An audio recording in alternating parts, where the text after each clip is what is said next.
Let's be clear, Marcus. This property fall under the new regulations as of today. The committee expects full compliance. You think this represents us? Look at it! This hate symbol has no place here! It's my right to hang that flag! You need to remove that flag immediately, or I'm calling the police. The woman in the pale pink blazer and matching fitted pants stood at the edge of Marcus Wright's driveway, her manicured finger pointing at the small POW MIA flag hanging beside his garage door. Her voice carried the sharp authority of someone used to being obeyed without question. Marcus, still in his work clothes after a 12-hour shift at the VA hospital, looked at her with quiet disbelief. That's a prisoner of war memorial flag. My father was... I don't care what it is. Victoria Ashford, president of the Sterling Oaks Homeowners Association, pulled out her phone and snapped a photo. HOA bylaw 14.2 clearly states no unauthorized flags except the American flag on designated holidays. You have 24 hours to remove it or you'll face a $500 fine. Marcus felt his jaw tighten. He'd lived in this Tampa suburb for exactly 3 weeks. 3 weeks of unpacking, settling his daughter into a new school, trying to build something resembling normal after 2 tours in Afghanistan and a divorce that had gutted him. And now this woman, who he'd never met before this moment, was threatening to fine him for honoring his father's service. "Ma'am," he said, keeping his voice level despite the anger building behind his ribs, "my father spent 6 years in a Vietnamese prison camp. That flag stays up." Victoria's smile was surgical, precise, and utterly cold. "Then I'll see you at the HOA board meeting Thursday night. 7 p.m. sharp. Bring your checkbook." She turned and walked away, her heels clicking against the pavement like a countdown timer. Marcus stood there, flag still hanging, jaw still clenched, not yet realizing that this woman had just made the biggest mistake of her tenure as HOA president. Because Victoria Ashford didn't know 3 critical things about the man she'd just threatened. First, Marcus Wright was a decorated Army veteran with 2 Purple Hearts. Second, he'd spent the last 8 years working as a patient advocate at the James A. Haley Veterans Hospital, helping service members navigate bureaucratic nightmares. And third, he'd learned a long time ago that the best way to fight tyranny wasn't with anger, it was with evidence, patience, and the law. That flag was staying up. And before this was over, Victoria Ashford would wish she'd never knocked on his door. Let me back up 6 hours. Marcus had just finished his shift at the hospital when his daughter Riley called. She was 10 years old, smart as hell, and still adjusting to the move from Jacksonville. "Dad, there's a lady outside taking pictures of our house." "What kind of lady?" Marcus asked, already heading to his truck. "Like, fancy lady, pink jacket." "She keeps writing stuff on a clipboard." Marcus's instincts kicked in immediately. Not combat instincts, but the kind you develop when you've spent years dealing with VA bureaucracy and entitled administrators. Someone was documenting his property without permission. He arrived home 15 minutes later to find Victoria Ashford standing in his driveway, photographing not just the flag, but his mailbox, his garage door, even the small herb garden Riley had planted by the front steps. "Can I help you?" Marcus asked, stepping out of his truck. Victoria turned, her expression shifting from focused to patronizing in an instant. "Mr. Wright, I presume?" "I'm Victoria Ashford, HOA president. I'm conducting a routine compliance inspection." "On my property? Without notice?" "The HOA bylaws grant me access to visible exterior areas for code enforcement purposes." She gestured at the flag. "Which brings me to violation number 1. That's when the conversation that would change everything began. Now, standing alone after she'd left, Marcus pulled out his phone and called the one person who'd understand, his buddy from the service, Jake Martinez, who lived 3 streets over and had warned him about Sterling Oaks' HOA when he'd moved in. "She did what?" Jake's voice was incredulous. "Man, I told you Victoria was on a power trip, but going after a POW flag? That's a new low even for her." She threatened a $500 fine. Of course she did. That's her favorite move. Fine you into submission, then act like she's just following the rules. Jake paused. You gonna fight it? Marcus looked at the flag-worn fabric, faded colors, but still flying. His father had died 3 years ago, never fully recovering from what those 6 years in captivity had done to his body and mind. That flag was one of the few things Marcus had left of him. Yeah, Marcus said quietly. I'm gonna fight it. Good, because you won't be alone. Victoria's been terrorizing this neighborhood for 2 years. Fined Mrs. Chen $300 for having the wrong shade of beige paint. Made the Johnsons remove their kid's basketball hoop. Even cited old Mr. Patterson for having his garage door open during non-permitted hours. Why hasn't anyone pushed back? Because she's systematic, man. She finds your weak spot and she pushes. Most people can't afford the legal fight, so they fold. But you? Jake's voice grew firm. You've fought bigger battles than this, and unlike everyone else, you know how to document everything. Marcus smiled grimly. Yeah, I do. That night, he started building his case. Not with anger or threats, but with the methodical precision he'd learned dealing with VA claims. He pulled up the Sterling Oaks HOA bylaws, all 47 pages, and read them cover to cover. He found bylaw 14.2, the one Victoria had cited. But he also found something she'd conveniently ignored. Section 14.2, which specifically exempted flags and emblems of military service, including but not limited to POW MIA flags, from decorative flag restrictions. The exemption was right there, clear as day. Which meant Victoria had either never read the full bylaws she claimed to enforce, or she deliberately misrepresented them. Marcus took screenshots. He emailed himself copies. He photographed the flag, the bylaw, and Victoria's violation notice. Then he sent a simple email to the HOA board. I received a violation notice regarding my POW MIA flag. Per bylaw 14.2c, military service flags are explicitly exempt. Please confirm this violation will be withdrawn. The response came the next morning. Not from Victoria, but from Thomas Webb, the board treasurer. Mr. Wright, thank you for bringing this to our attention. The board will review your exemption claim at Thursday's meeting. Not your right, not violation withdrawn, just will review. Marcus read between the lines. Victoria controlled the board, and they weren't going to contradict her without a fight. Fine. He'd give them a fight. But what Marcus didn't know yet was that Victoria Ashford had been running Sterling Oaks like her personal fiefdom for years, and she had no intention of letting some new resident challenge her authority. She'd already decided his fate before he ever stepped into that boardroom, and the fight that was coming would expose something much darker than a simple bylaw violation. The Sterling Oaks HOA meeting room was packed Thursday night. Marcus arrived at 6:45 p.m., expecting maybe a dozen residents. Instead, he found over 40 people crammed into the community center, some sitting, most standing, all buzzing with the kind of energy that comes when people smell blood in the water. Jake was already there, saving Marcus a seat near the front. Word got out, he whispered. Everyone knows about the flag thing. Half these people are here to watch Victoria get challenged. The other half are hoping someone finally puts her in her place.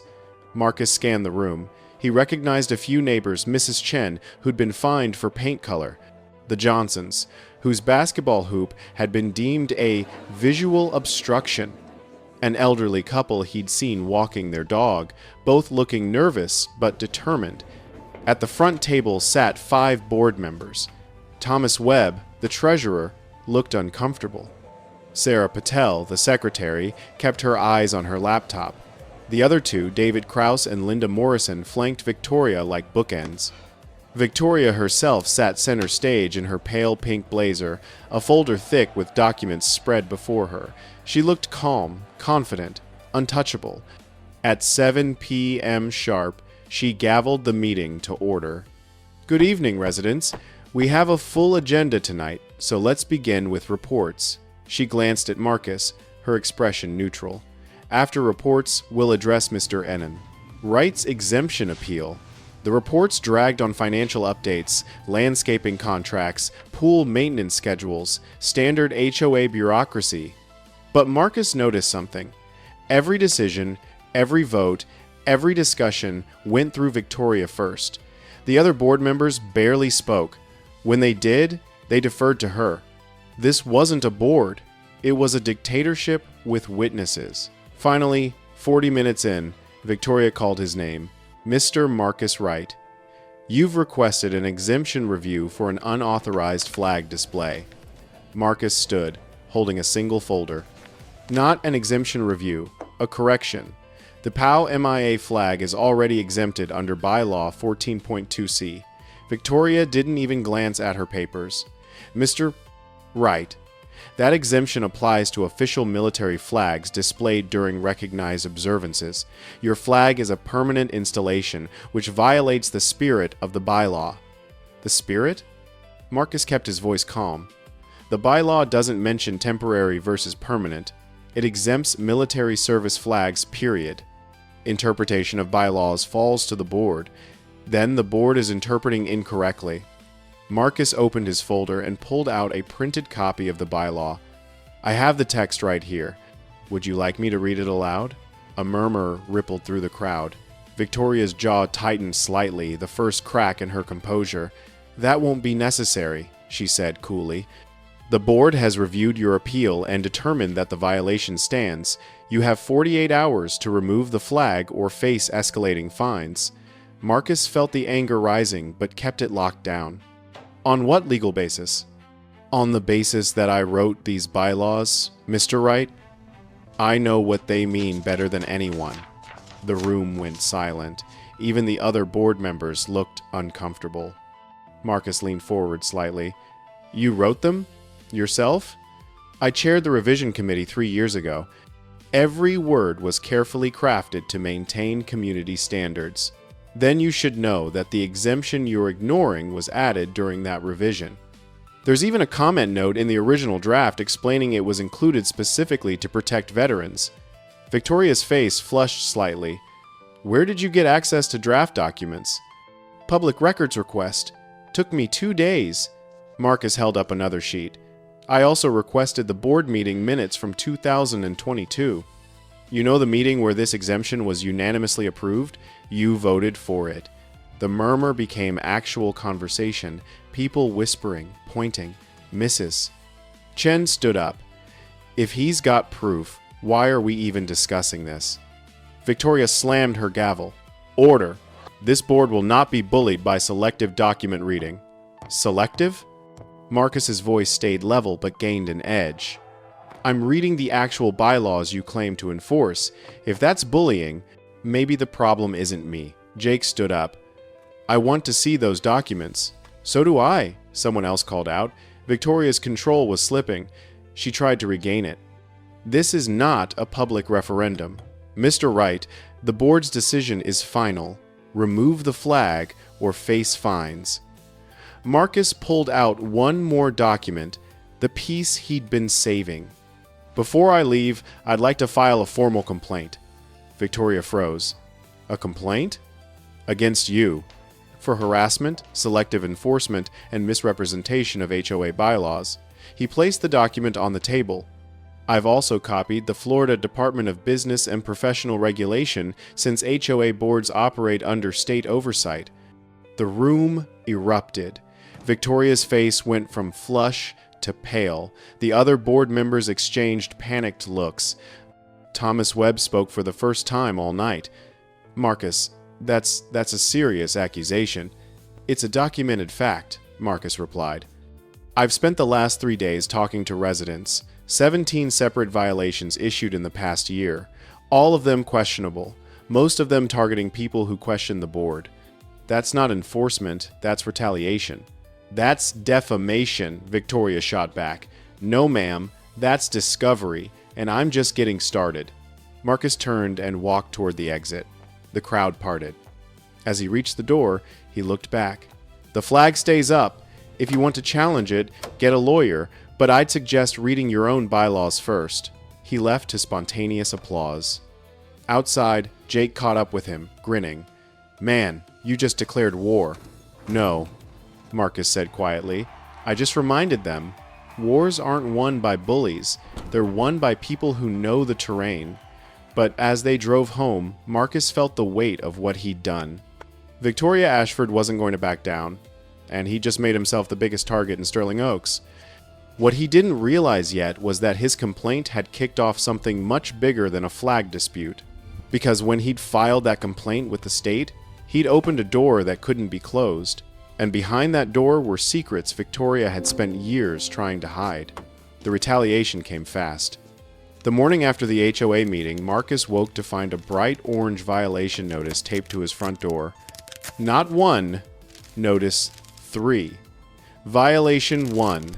Lawn grass exceeds maximum height of 3.5 inches per bylaw. 8.1 to $150 fine.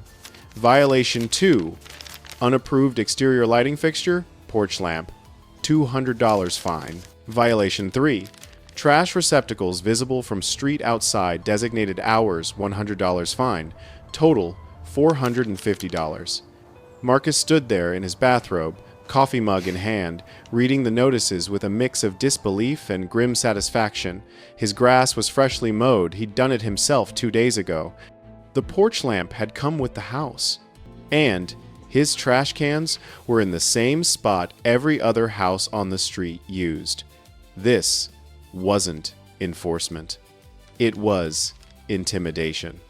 Riley appeared in the doorway, backpack already on. "What's that, Dad?" "Nothing, sweetheart. Just some paperwork." "Is it about the flag?" He turned, surprised by the worry in her voice. Riley had inherited his eyes dark, observant, hard to fool. "Yeah," he admitted. "The HOA lady isn't happy," I pushed back. Riley crossed her arms, looking far older than 10. "So what are you going to do?" Marcus smiled despite the anger simmering in his chest. "Same thing I've always taught you. Document everything, stay calm, and don't let bullies make you small." "Good," she said firmly, "because that flag is important." After she left for school, Marcus photographed all 3 notices. He measured his grass with a tape measure 2.8 inches. He photographed the porch lamp and found the original installation permit from 2019 inches, his closing documents.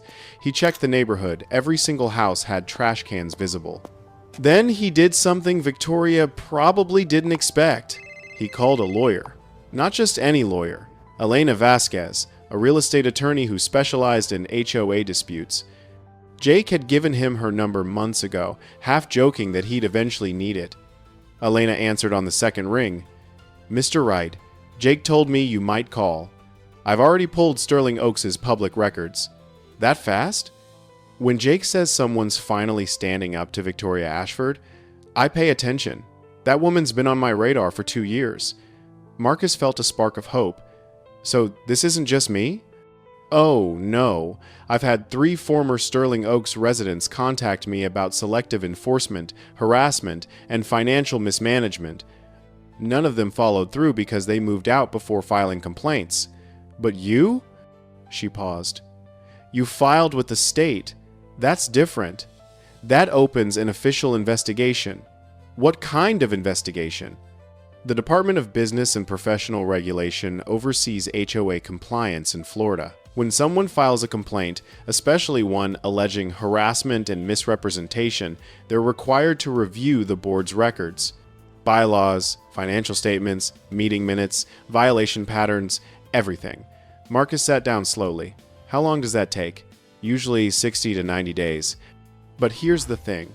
The moment they received your complaint, they sent Sterling Oaks a notice of inquiry, which means Victoria knows the state is watching. And judging by these violation notices you just got, she's panicking. Panicking people make mistakes." "Exactly. Which is why you need to document everything. Every notice, every interaction, every conversation. Because when this gets to a hearing, and it will, we want a pattern of retaliation, so clear even the board can't deny it." They talked for another 20 minutes. Elena agreed to represent him if things escalated. Before hanging up, she said something that stuck with Marcus. "You're not just fighting for a flag anymore. You're fighting for everyone. Victoria's ever intimidated into silence.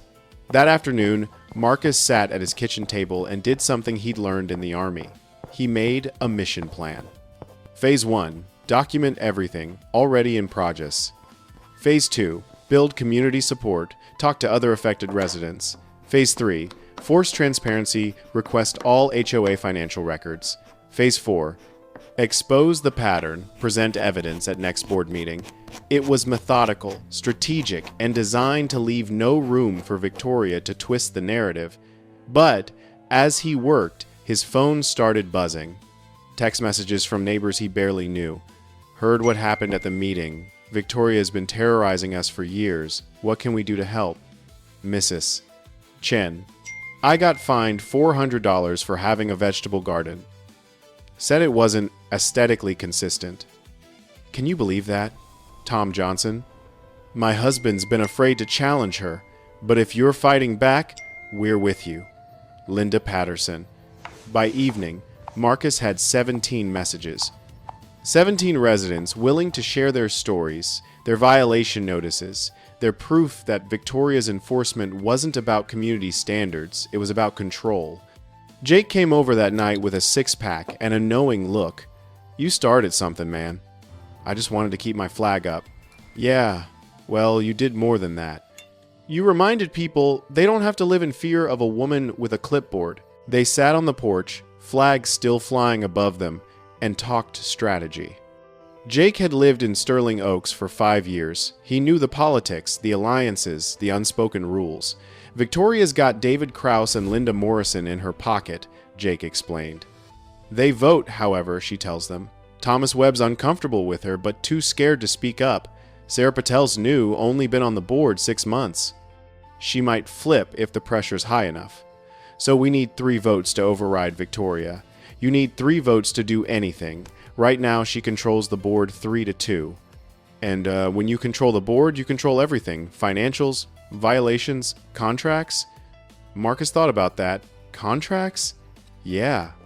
Landscaping, pool service, security, every vendor contract goes through the board. Why? Because if Victoria is as corrupt as I think she is, the money trail won't be clean. Jake's eyes widened. You think she's embezzling? I think she's been operating unchecked for 2 years. And unchecked power always leads somewhere dark.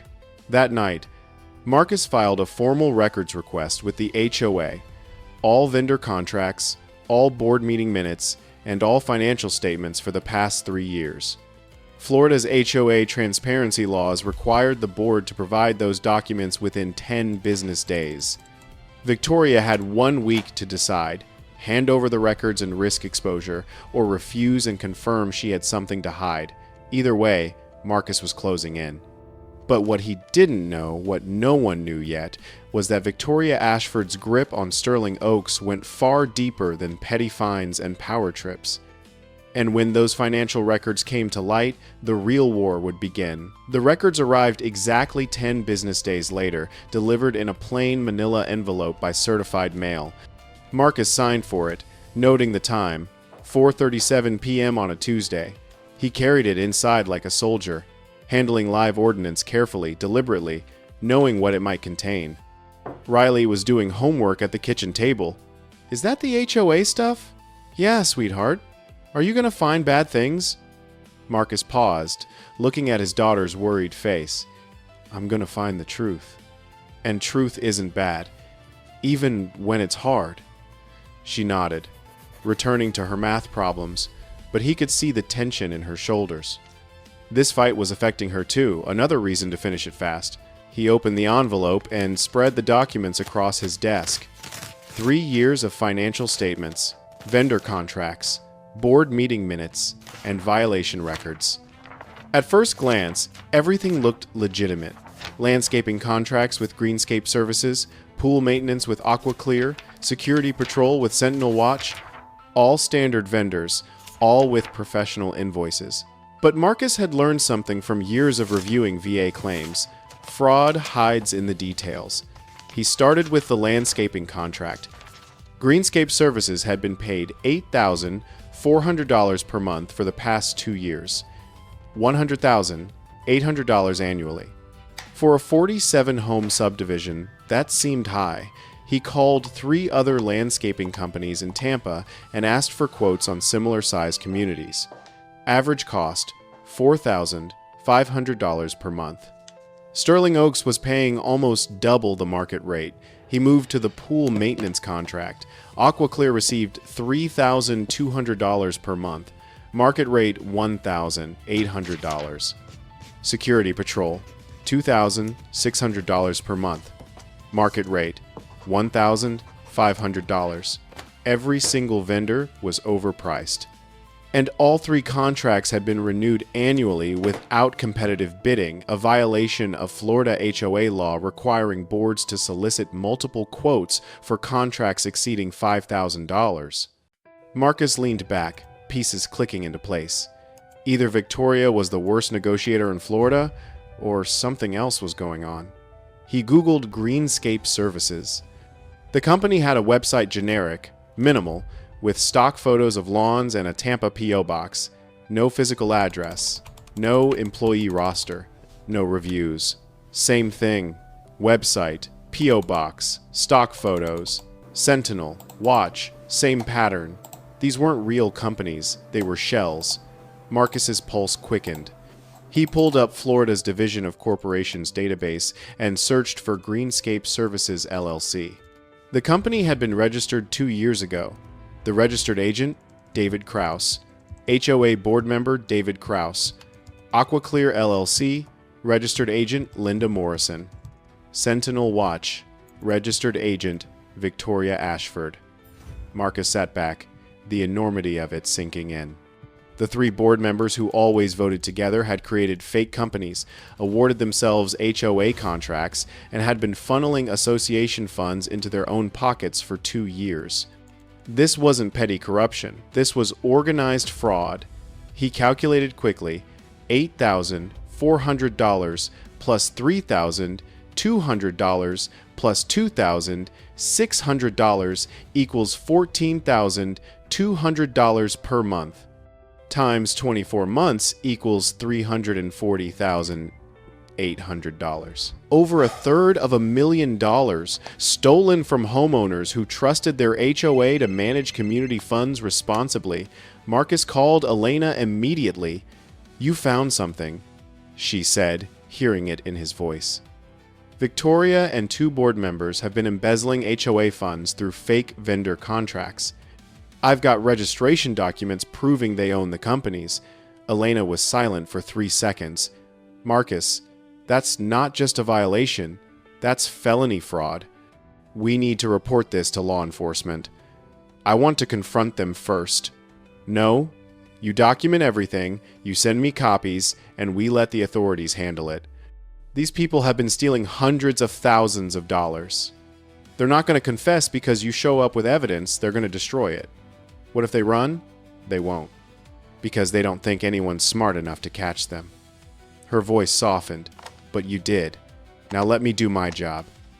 That night, Marcus couldn't sleep. He kept thinking about the 47 families in Sterling Oaks, all paying inflated HOA fees to fund Victoria's fraud scheme. The young couple on Maple Drive saving for their first baby. The retired veteran on Oak Lane living on a fixed income. Mrs. Chen, who'd been fined for paint colors while her money was stolen. At 2 a.m., he got up and wrote an email to every resident in Sterling Oaks. He didn't accuse anyone or share details, he just asked a simple question. "Have you ever wondered why our HOA fees are twice as high as similar communities? I've requested public records and found concerning financial irregularities. Emergency community meeting this Saturday, 10 a.m., Community Center. Please come. This affects all of us." He hit send before he could second guess it. By morning, his inbox was flooded. 38 responses, almost all saying the same thing. "I'll be there." Victoria called him at 7:45 a.m. He let it go to voicemail. Her message was clipped, furious. "Mr. Wright, your unauthorized email to residents violates HOA communication protocols. You are to cease all community-wide correspondence immediately or face legal action." Marcus deleted it. Jake came over an hour later, looking worried. Man, Victoria's freaking out. She's been calling board members all morning. Word is she's trying to cancel the Saturday meeting. She can't. Florida law allows any homeowner to call a community meeting with 10 days notice. I gave 5 days and posted it on the community board. It's happening. She's going to fight dirty. Let her. Marcus's voice was quiet but firm. Because the dirtier she fights, the more guilty she looks. But that afternoon, something happened that changed everything. Marcus received a hand-delivered letter not from Victoria, but from an attorney representing the Sterling Oaks HOA board, Mr. You are hereby notified that you are in violation of HOA bylaws section 19.4, which prohibits residents from making defamatory statements about board members. Your recent email contained false and malicious accusations of financial impropriety. Unless you issue a public apology and retraction within 48 hours, the board will pursue legal action for defamation and seek damages, including court costs, attorney fees, and punitive compensation. This matter is time-sensitive. Act accordingly. Marcus read it twice. Then he called Elena. They're threatening to sue me for defamation. Good, Elena said calmly, because that means they're scared.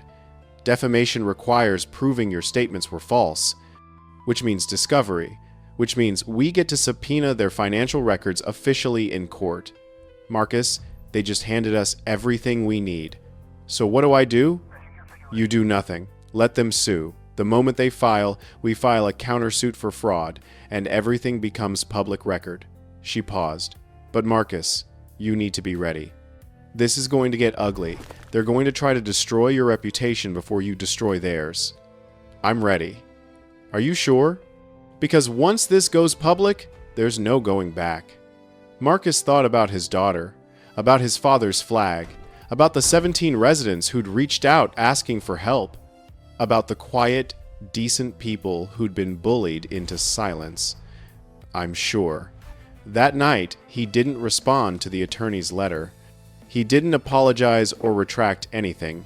He just prepared for Saturday's meeting and waited for Victoria to make her next move. She didn't disappoint. Friday afternoon, 24 hours before the community meeting, Marcus received another violation notice. This one was different. Emergency health and safety violation.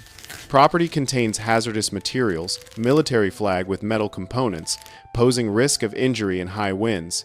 Immediate removal required. Failure to comply will result in emergency HOA action to remove hazard at owner's expense, plus $1,000 fine for endangering community safety. Marcus stared at the notice. Victoria wasn't just retaliating anymore. She was trying to force him into a corner before the meeting, to make him choose between his father's flag and his finances. He called Jake. She's threatening to remove the flag herself. She can't do that. That's trespassing. She'll claim emergency authority. Jake was quiet for a moment. Then we make sure everyone sees it. Camera on the flag, 24/7. If she touches it, we've got her on video. Marcus set up his phone on a tripod facing the flag, recording continuously. He also called the Tampa Police non-emergency line and filed a preemptive trespassing warning. That night, he barely slept. Every sound made him check the camera feed, but Victoria didn't come. She was smarter than that. She was waiting. Saturday morning arrived cold and bright. Marcus dressed carefully, khakis, button-down shirt, his father's dog tags under his collar where no one could see them, but he could feel their weight. Riley gave him a hug before he left. You got this, Dad. We got this, he corrected. The community center was packed. 63 residents, more than Marcus had dared hope. Some were allies. Others were curious. A few were clearly Victoria's supporters, sitting near the front with crossed arms and skeptical expressions. Victoria arrived at 10:02 a.m. with David Krause and Linda Morrison flanking her like bodyguards. She wore her pale pink blazer, every hair in place, radiating the kind of confidence that comes from thinking you've already won. Marcus stood at the front of the room. No podium, no presentation, just him and a folder of documents. Thank you all for coming, he began. I know some of you think this is about a flag. It's not. It's about accountability, Victoria interrupted immediately. Mr. Wright has no authority to call this meeting. Under HOA bylaws, under Florida Statute 720.303, Marcus cut in calmly. Any homeowner can call a community meeting. I sent proper notice. This meeting is legal. The room stirred. Victoria's confidence cracked slightly. Marcus continued. For the past 2 weeks, I've been reviewing our HOA's public records. I found something disturbing. He held up the vendor contracts. Our association has been paying dramatically inflated prices to 3 companies, Greenscape Services, AquaClear, and Sentinel Watch. Murmurs spread through the crowd. These companies are owned by board members Victoria Ashford, David Krause, and Linda Morrison. Over the past 2 years, they've funneled $340,800 in HOA funds to themselves through fake contracts. The room exploded. Victoria shot to her feet. That's defamation. That's documented fraud, Marcus said, his voice cutting through the chaos. I have corporation registration documents proving ownership. I have contracts showing inflated pricing. I have bank records. You have nothing. Victoria's voice was shaking now, the calm facade shattering. You have conspiracy theories and jealousy because you couldn't bully this board into, I have evidence, Marcus said quietly, which I've already turned over to the Florida Department of Business and Professional Regulation and the Hillsborough County State Attorney's Office. Dead silence. Victoria went pale. David Krause stood up like he was going to leave, then sat back down. Linda Morrison looked like she might be sick. You reported us? Victoria's voice was barely a whisper. I reported fraud, Marcus corrected. The authorities will determine who's responsible. Thomas Webb, the treasurer who'd been silent all this time, stood up. His voice was shaking. Marcus, is this true? I signed those contracts. Victoria said they were vetted. Check the registration documents yourself, Thomas. You can pull them online right now. Thomas pulled out his phone. So did half the room. Within seconds, the sound of people gasping filled the space as they confirmed what Marcus had said. Mrs. Chen stood, her voice clear and angry. You stole from us. While you were fining me for paint colors, you were robbing us blind. The crowd turned on Victoria. Questions became accusations. Victoria tried to speak, but her voice was drowned out. Finally, she grabbed her purse and walked toward the exit. Marcus didn't stop her. He just said loud enough for everyone to hear. The state's investigating. There will be hearings, and when this is over, there will be accountability. Victoria paused at the door, her back to the room. For a moment, Marcus thought she might turn around, might say something, but she just kept walking. The meeting continued for another hour. Thomas Webb formally resigned from the board. Sarah Patel, the secretary, called for emergency elections. Residents voted to freeze all vendor contracts pending review. And Marcus? He just stood there, feeling the weight lift slightly. Jake clapped him on the shoulder. You did it, man. Not yet, Marcus said. The investigation's just starting. But for the first time since moving to Sterling Oaks, he felt something close to hope. The investigation moved faster than anyone expected. Within 2 weeks, state auditors descended on Sterling Oaks' financial records. Within a month, subpoenas were issued. Within 6 weeks, charges were filed. Victoria Ashford was arrested on a Tuesday morning in her driveway, television cameras catching every moment as detectives led her to an unmarked car. The image of her in handcuffs, still wearing a pale pink blazer, went viral. David Krause and Linda Morrison were arrested the same day. All 3 were charged with organized fraud, grand theft, and conspiracy to commit racketeering. The trial began in September 2024, 4 months after Marcus had first been threatened over his father's flag. The courtroom was packed, residents of Sterling Oaks, journalists, even representatives from other HOAs who'd been watching the case with a mix of horror and recognition. Marcus attended every day of the trial. Not to gloat, but to bear witness. The prosecution's case was methodical, devastating. They presented the fake vendor contracts, the inflated invoicing, the shell companies. They showed how Victoria had manipulated board votes, intimidated residents, and used HOA enforcement as a weapon against anyone who questioned her. Elena testified as an expert witness on HOA corruption. Thomas Webb testified about how he'd been misled. 17 residents testified about selective enforcement and retaliation. Victoria's defense tried to argue she'd made bookkeeping errors and that the contracts were legitimate business arrangements. But when the prosecution showed that Greenscape Services had never actually performed landscaping, the work was done by subcontractors, Victoria paid under the table. Even her own attorney looked defeated. The jury deliberated for 6 hours, guilty on all counts. Sentencing came in October. Victoria received 5 years in prison, with 3 years suspended for cooperation in recovering stolen funds. David Krause got 4 years. Linda Morrison received 2 years plus probation for testifying against the others, but the real victory came in the impact. The Florida legislature passed new HOA oversight requirements, mandating independent audits and stricter transparency rules. The Sterling Oaks Act, as it became known, made it harder for board members to self-deal or retaliate against residents. Marcus was invited to speak at a state committee hearing on HOA reform. Standing before legislators, he told them simply, this wasn't about a flag. It was about what happens when good people stay quiet because they're afraid of someone with a clipboard and a title. Authority without accountability is just tyranny in a neighborhood. The quote was picked up by news outlets across Florida. He received letters from residents in other communities thanking him for giving them courage to fight back. But through it all, Marcus stayed grounded. He didn't seek fame or recognition. He just went back to work at the VA, helping other veterans navigate systems designed to exclude them.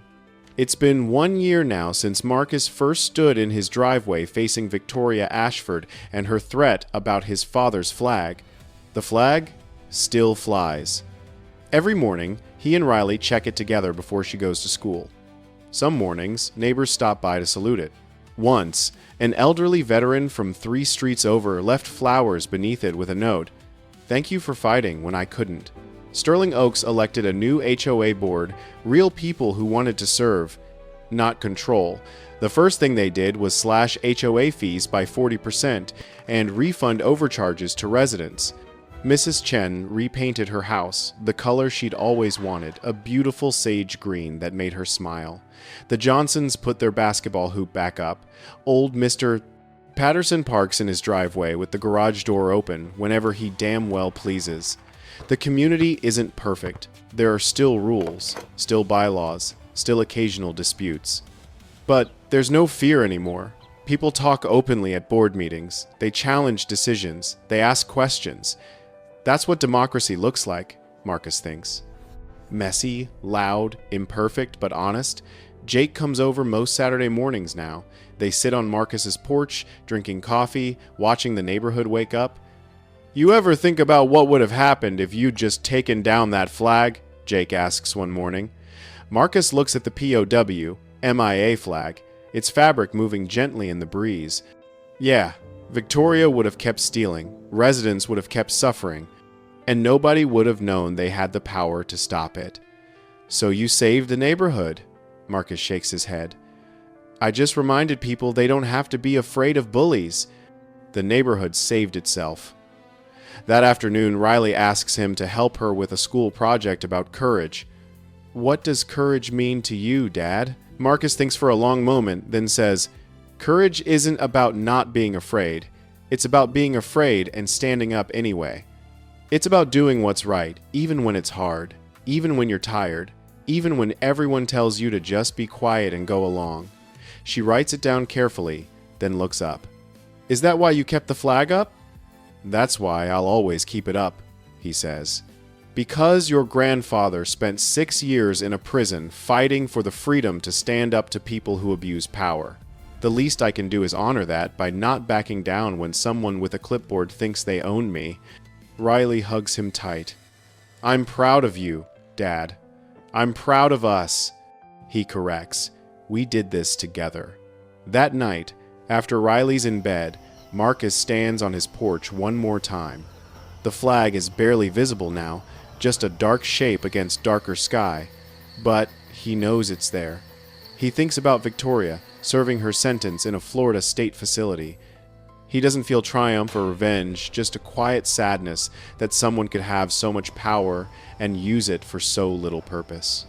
He thinks about all the other HOAs across America, the other Victorias, the other residents living in fear of arbitrary rules and petty tyrants. And he thinks about his father, who never talked much about his time as a POW, but who taught Marcus a simple truth. Freedom isn't just something you have, it's something you defend, every day, in small ways and large. Marcus salutes the flag, even though no one can see him. Then he goes inside, where his daughter sleeps safely and his life continues quietly, knowing that sometimes the most important battles are the ones fought not for glory, but for principle. The flag still flies. And that's all that matters. The end.